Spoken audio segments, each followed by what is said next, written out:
For most of the 20th century, the mainstay of employment in the East Tennessee, Southwest Virginia region was textiles and the manufacture of clothing. The competition was the Orient, but because of tariffs, shipping costs, and quality issues, we held our own in the retail clothing market and in supplying the raw textiles. Oh, there were so many sewing factories in this area, it's amazing. I can remember as a kid, there were 13 Buster Brown plants just up in Southwest Virginia. Right next door, there used to be a band uniform, cheerleading uniform. Then you used to have, I don't know if you remember how long you've been here, but there was Cozy Dozy. Used to be Gordon Garment. Levi's used to have a plant in Johnson City. Burlington had a plant in Johnson City. Levi's had a plant in Mountain City and a facility down in Knoxville that actually employed 3,600 people when I was a kid. But now it's just really us. And I think there's a small blue jean maker down in North Georgia, but around in here we're one of the few people still left in the Southeast cutting and sewing. The company that Jack King is referring to is L.C. King Manufacturing, a small company started by his great-grandfather that is located 1 block from State Street. Well, I'm the 4th generation. My great-grandfather, he started this factory, and he brought in his 4 sons, which were my grandfather, Papa Jack, Gene, Richard, and Dan, my grandfather's brother. And for those 4 boys, there were 2 sons, my dad Riley, or Jack Riley King, and his cousin Richard King, and those 2 gentlemen ran this factory from probably around 1973 until probably in the early 90s. And then Richard, he retired. My dad was around for about 5 years by himself, and he came to me and he said, Jack, I could use some help. And so I decided to leave my job in Atlanta, come on up here, and I started in 1998, in November. And then all of a sudden, you know, my dad and I, we worked together, and it was right when NAFTA happened, so all of a sudden, a change in a complete business dynamic for us.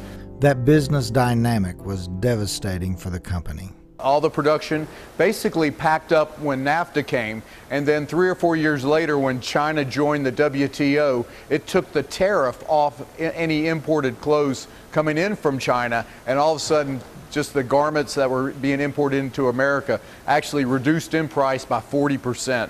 So basically at that point in the game, a lot of people just said that we're not going to make anything here in America. The company had been making clothing for several brand names, and even the company's own Pointer brand jeans were in several big box stores. But with those tariffs coming to an end, the number of workers went from 200 to the present number of 28. But unlike so many other clothing factories, they did stay in business. But I'm still here because you know why? I won't quit for nothing. And this factory is just too important. I sort of gave up on it probably the first 3 or 4 years when I first got in here because I wanted to go back to a city. And then finally I sort of wised up real quick and said, you know, took hold of it and said, you know what, these people mean a lot to me right now.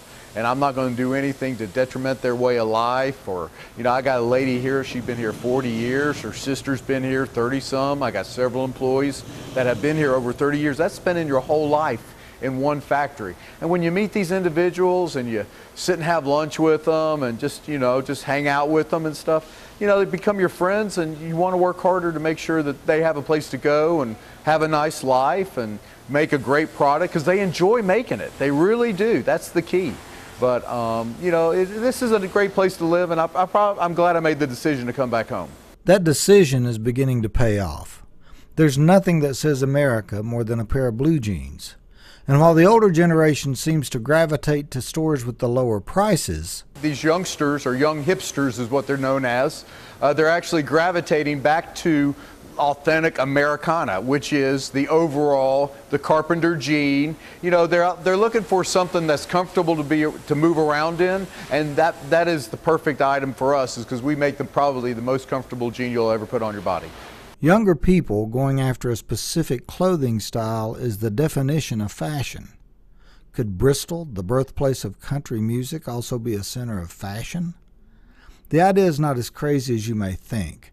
On August 14th of this year, the New York Times published a story in their fashion and style section called "A Tennessee Clothing Factory Keeps Up the Old Ways." The story was about L.C. King Manufacturing. Yeah, we were really excited. We had the fashion editor named Kathy Horn come and see us, and she actually drove down for 2 days from New York City, and she walked in here and probably had never seen a sewing factory quite like this place, which is quite unusual. We're one of the last sewing factories in America. We are America's oldest cut and sew factory, still owned by the founding family here in the United States. And so Kathy came down. She spent 2 complete days. Actually, she didn't leave till 5:30 the second day. So that means she actually spent the night in Bristol that night and then drove back on home to New York. And from New York, then she left to go to Paris for all the fancy fashion shows and the couture shows. If you actually Google her image, you'll see her standing next to Karl Lagerfeld. You'll see her, she typically writes about Chanel, and these are really high-end labels in America or around the world. And also she writes a lot about a designer that we work with, Anya Watanabe, out of Japan. And that really was the hook for her to come down and see us, was to profile what we're making for Watanabe and the fashion house Comme des Garçons, which is really based out of Japan. High fashion usually means high quality. But if you're buying your jeans from a big box store, those jeans are not made in the United States. If you're like most of the consumers, you may notice those jeans don't last very long. The stores are beginning to take notice. Well, what happened was they heard from their customer. The quality that's coming out of China is not that good. The product that you get made in China, typically a lot of times when it comes into the States, has to be reworked. And then all of a sudden the shipping charges started eating everybody up. And then what happened was the Chinese labor market started demanding higher wages, and so then all of a sudden, within the last year, we've seen a lot of domestic production come back to the United States, which has really helped us out. Jack King's great-grandfather wasn't making overalls for the fashion world. He was making jeans for farmers and people who worked for a living. Those jeans had to last. That kind of quality is hard to find nowadays. It seems if you get a few months' wear out of a pair of jeans, you're lucky. They're actually, what's happening is on all the different stress points is where they're actually pulling and ripping. And the reason is for 2 reasons. One is the quality of the denim that it's actually being cut and sewn out of. And the other thing is the quality of the craftsmanship and the sewing. And so those are 2 things that we focus on here at the factory at LC King, is that making sure that we have the best kind of denim that you can for workwear, because men and women wearing our clothes are moving around all day long. They're bending over, they're picking stuff up, sometimes they're getting grease on themselves, you know, they're up against machinery, or they're in the field. And so one of the things we had to do is we had to make sure we had a really great durable denim. And we have one that comes out of Lubbock, Texas. Now the second thing is the sewing that goes into making that jean, and we want to make sure that all the stress points are actually put together correctly. A stress point is where you have a natural pull to the garment, and so we have double reinforced tacks at those points, and typically our stuff just won't unravel. And I remember getting a phone call from a man recently that he complained that the price had gone up $5, and during this conversation he was telling me that he had a pair on that he'd been wearing for 30 years. And I said, well, if they're going to last you 30 years, I think they're worth a little bit more. LC King is making clothing for a Japanese fashion brand, but they also have some fashion concepts of their own. I have found this individual who used to work with a brand called Nudie Jeans, N-U-D-I-E, and this guy is out of London, and so he's been here several times. We're actually planning a trip in 2 weeks all through the Carolinas, going over to Cone Denim, and we've developed a business model for a new high-end fashion brand jean that we can compete in the world, and we're going to have shirts and just a bunch of different kind of components, all going to be cut and sewn in this factory. But this gentleman has come to me. He's got a pattern maker, he's got a creative consultant, and he's going to really just sort of, I guess the best word to say it is, fashion us up. And also we're going to start sewing what's called a premium line, premium denim. We'll be sewing what's called selvage, which is a unique kind of denim. That's the way the denim's actually woven. It's also, it's not wide cloth. The cloth when it comes off the roll are narrow. And so I'm pretty excited about it. This man has a proven track record. He's got a great formula for us. We've beaten this business plan up and down, and so I have full confidence that we're going to be able to pull it off, and we'll be launching next spring, so a year and a half from now. with this new brand that we're coming out with called LC King.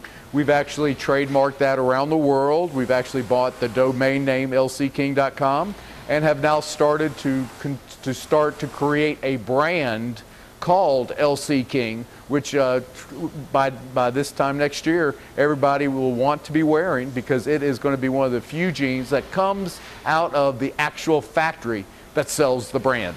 A lot of brands come out of a lot of different factories, but very few brands come out of the factory that it actually is named for. Traditionally, LC King has been a wholesaler, but with the internet, a retail portal has opened up, and Bristol will be getting the first LC King clothing store, and fittingly, it's in a familiar place. So we're in LC King's original office here. He would sit back here at this turn-of-the-century desk and kind of watch over the workers and take care of business in his office. And we've recently begun a restoration project of this whole room. It's going to be a retail location. It'll be open in time for Rhythm and Roots. And basically, we're going to have jackets, jeans, and things that you can actually try on here. We have a changing room. And we really hope to introduce a lot of people to the product. This all seems like a lot to do with only 28 employees. I'm going up to 50 by the end of March coming up, so within 8 months. I expect to have 50, and then by then we'll be rocking with this new brand, and we'll just be bringing more people on as we need them. And so I'm pretty excited. The labor skill force still exists in this area. I know that. And so all I have to do is just convince them to come and work for me. I'm a great boss to work for. We have great benefit package. One of our benefits is the first thing you do when you clock in on Monday, Wednesday, and Thursday is you go work out at the gym downstairs. We have a trainer that trains our employees, and it's been two benefits for us. One thing is I have a healthier employee base, and two, it just basically builds a camaraderie of all the employees. They're actually physically participating in a team type atmosphere 3 days a week. They get along with each other much better, and we actually enjoy each other's company now more so than we did before the gym. So we're pretty excited about having the gym downstairs. If you haven't figured it out, there's a lot of pride in that building at the corner of Shelby and 7th. There's the pride in the owner of what his family has created, but there's also the pride in the employees of what they do. I was talking to Vicki. She said she was at a store the other day, saw somebody wearing our blue jeans. She walked right up to him and she goes, "You know, I put the back pockets on that pair of jeans." And she goes, "And Linda, she put the label on that jean, and that jean was just made right down the road from you. I just wanted you to know that." And I think the guy was sort of surprised that she actually walked up and told him that, "Hey, I made that clothing that you're wearing, and I'm proud of that." And so I think the guy had a new respect for us now. Made in the USA. Maybe it's coming back. And I couldn't think of a better place for it to start than Bristol, Tennessee.